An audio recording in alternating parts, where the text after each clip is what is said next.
नमस्कार बच्चों, आपका स्वागत है मेरा यूट्यूब चैनल मैथ्स विद तमन्ना में। इस वीडियो में हम सीबी वर्कशीट 2024-25 का जो जारी किया गया है वीक नंबर 6 का, उसमें हम क्लास 9 सामाजिक विज्ञान यानी एसएसटी वर्कशीट नंबर 9, 10, 11 और 12 के बारे में हम इसमें वीडियो में हम पढ़ेंगे।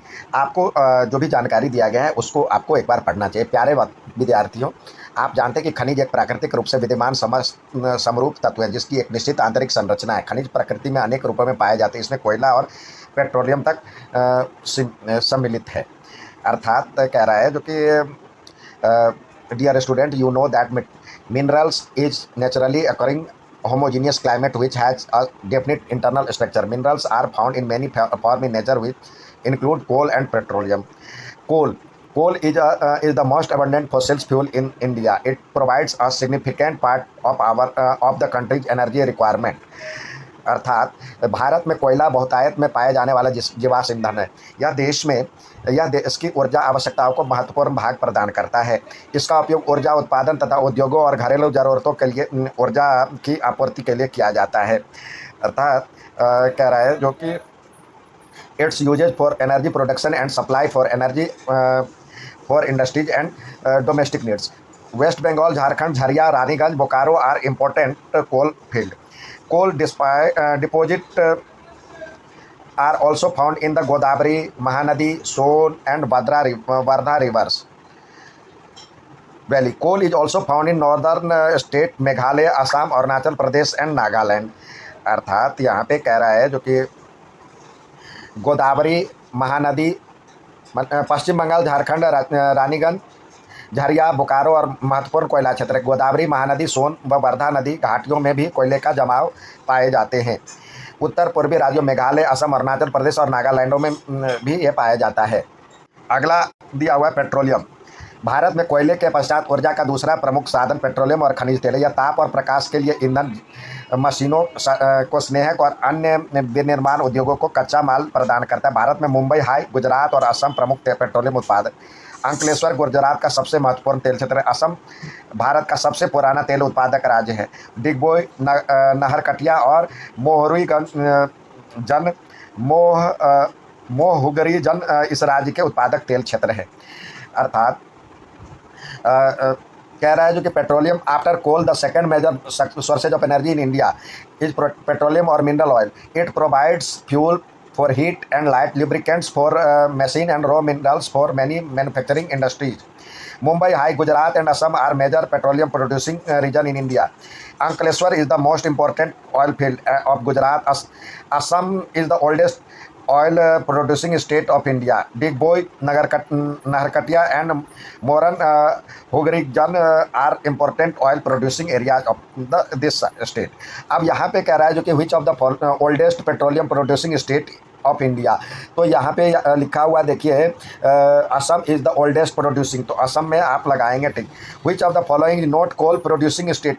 देखिए कोल प्रोड्यूसिंग स्टेट लिखा हुआ है, तो कोल प्रोड्यूसिंग स्टेट यहाँ पे आपको जो फिगर दिया हुआ फिगर के लिए ये और ये गुजरात में भी नहीं दिखा रहा है और न ही कर्नाटका में दिखा रहा है, तो दोनों में प्रॉब्लम है. लेकिन ये गुजरात में पाया जाता है, कच्छ के रीजन में पाया जाता है, तो इसलिए कर्नाटका सही ऑप्शन है. लेकिन यहाँ पे आपको कंफ्यूज है, आपको प्रीवियस नॉलेज आपका यहाँ पे गेन होगा. कोल प्रोड्यूसिंग में गुजरात में भी कच्छ के घाटियों में पाया जाता है ये. आइए दूसरा वर्कशीट देखें.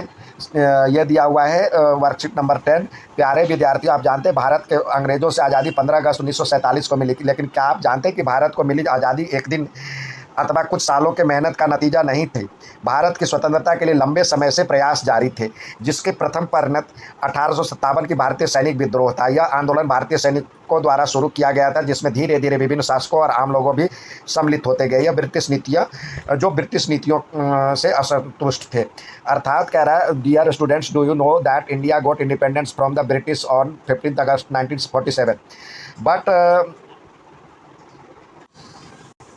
But do you know that India independence was not the result of a day or few years of hard work? Efforts of the independence of India has been going for a long time. The first culmination of which was the revelation of Indian soldiers in 1857. It was started by Indian soldiers, later various rulers and common people who have dissatisfied with the British policies also joined it. अब है main causes of revolution.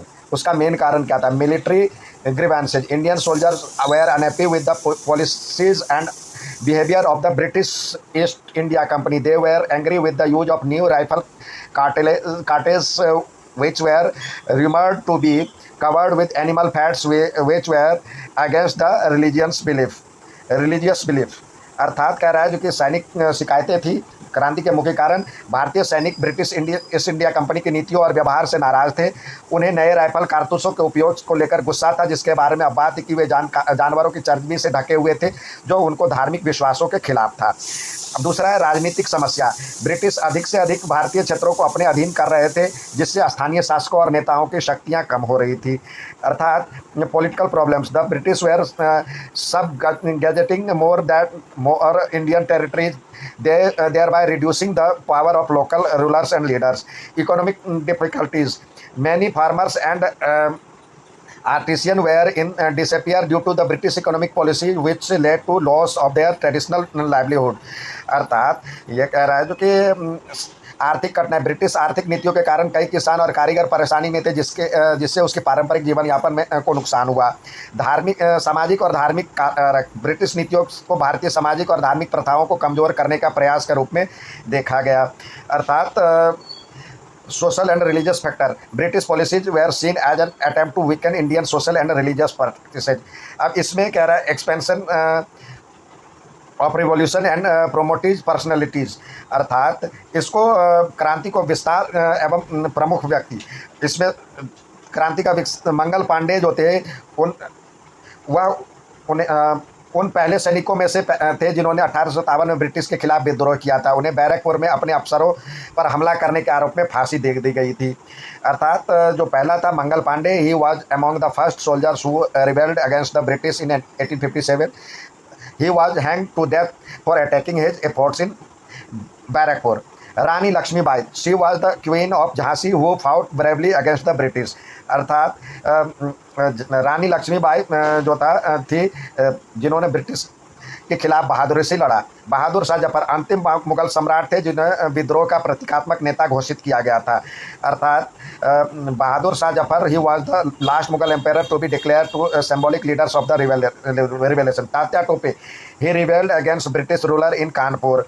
अर्थात तात्या टोपे जो थे कानपुर में British शासन के खिलाफ विद्रोह किया था। कुंवर सिंह, इन्होंने बिहार में विद्रोह का नेतृत्व किया था, यानी he led in revolution in Bihar.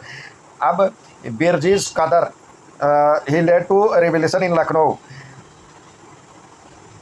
Birjis कद्र इन्हें लखनऊ में विद्रोह का नेतृत्व किया। अब इसके आधार पर सवाल देना, अंतिम मुगल बादशाह कौन था? बहादुर शाह जफर था।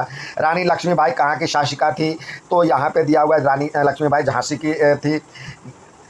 इनमें से कौन सा भारतीय सिपाही जो बैरकपुर में अपने अफसरों पर हमला करने के आरोप में फांसी दे दी गई थी? तो ये था मंगल पांडे। अब आइए नेक्स्ट वर्कशीट देखें। वर्कशीट नंबर 11 है प्राकृतिक संसाधनों के विवेकपूर्ण उपयोग एवं न्यायसंगत ठहराता है।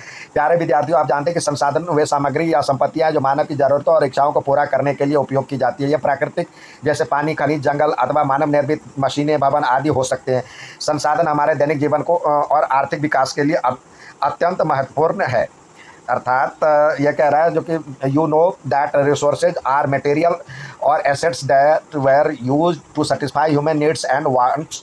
दे may be natural such as water, minerals and forest and man made such as machine and building. Resources are extremely important for our daily life and economic development. अब इसमें दिया हुआ है जो कि टाइप्स ऑफ नेचुरल रिसोर्सेज, मतलब type of resources. Natural resources we get from nature, जैसे water, mineral etc। अर्थात ये जो प्राकृतिक संसाधन जो प्रकृति से प्राप्त होते हैं उसे हम प्राकृतिक कहते हैं, जैसे पानी, खनिज। मानव निर्मित संसाधन जो मानव द्वारा प्राकृतिक संसाधनों से बनाए जाते हैं। अर्थात human made resources created by human from natural resources, जैसे plastic, concrete etc। Renewable resources that can be replenished naturally over time, जैसे सोलर एनर्जी। अर्थात नवीकरण संसाधन जो समय के साथ प्राकृतिक रूप से पुनः प्राप्त किए जा सकते हैं, जैसे सौर ऊर्जा। अनवीकरण संसाधन जो आसानी से पुनः प्राप्त नहीं किया जा सकते, या लाखों करोड़ों वर्ष में ये बनते हैं, जैसे कोयला और तेल, जिस अर्थात non renewable resources that can not be easily replenished to take millions of years to form, जैसे कोल और पेट्रोलियम। अब इसके दिया हुआ है जो कि balancing between the need to use resources and conserve the them to for the future called sustainable development. यानी कह रहा संसाधनों का उपयोग करके आवश्यकता और भविष्य के उनके संरक्षण में संतुलन बनाए रखना सतत पोषणीय विकास कहलाता है। इसमें ये किया जा सकता है जीवन के सभी रूपों को आदर और देखभाल करके, अर्थात जो respecting and caring for all forms of life, enhance the quality of human life, अर्थात मानव जीवन की गुणवत्ता को बढ़ाकर और पृथ्वी की जीवन शक्ति और विविधता का संरक्षण करके, यानी preserving the vitality and diversity of the earth, minimize the depletion of natural resources, अर्थात प्राकृतिक संसाधनों के ह्रास को कम से कम करके पर्यावरण के प्रति व्यक्तिगत व्यवहार और अभ्यास में परिवर्तन लाकर, अर्थात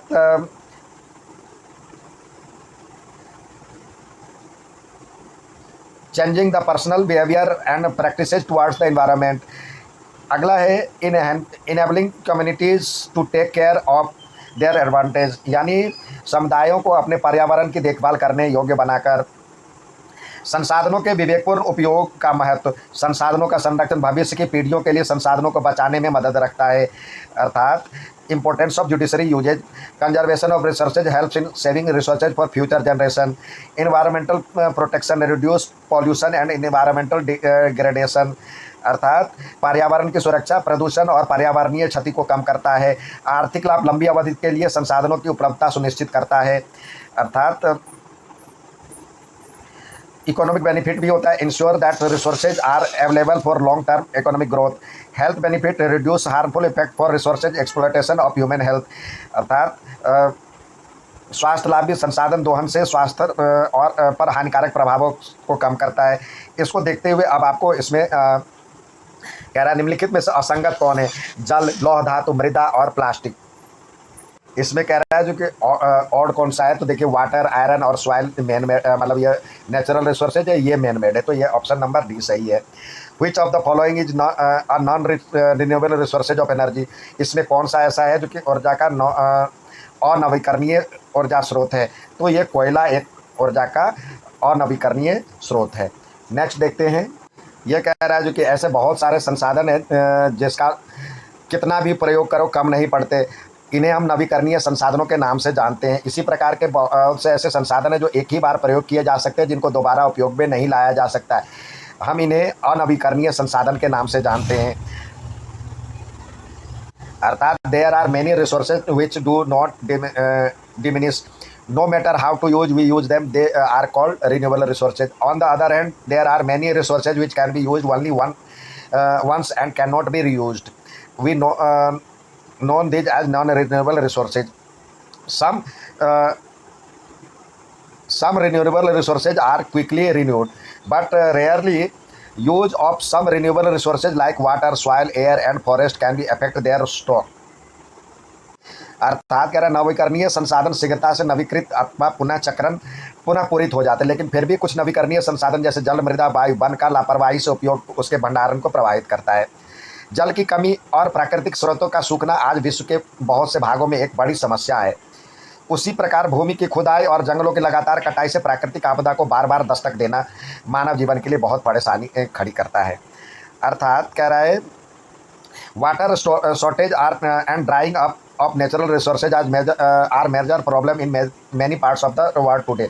Similarly, frequent occurrence of natural disaster due to continuous cutting of forest and digging can causes great trouble to human life. Every person can contribute to conservation of resources. Some suggestive measures are given in table along with the some blank space. Complete the space provided.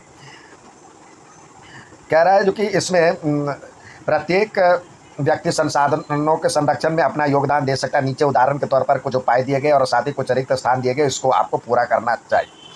अब जल संरक्षण के लिए पानी के पीने के पानी को गाड़ी को धोने, सड़क को धोने में काम में न लाने से परहेज़ करना। बाग बगीचे में आप जो पानी डालते हो वहाँ पे पानी न डालें। नल को खुला ना छोड़े, यहाँ पे आप लिख सकते हैं। फसल चक्र अपनाना, यानी भूमि मृदा का संरक्षण, फसल चक्र अपनाना आप इसमें लिख सकते हैं, जो कि 2-3 फसलों के बीच में जो है एक बार खाली छोड़ना, और उसमें जो जैविक खाद डालना। वायु संरक्षण के लिए पत्तों को जलाने के बजाय उन्हें मिट्टी में दबा देना।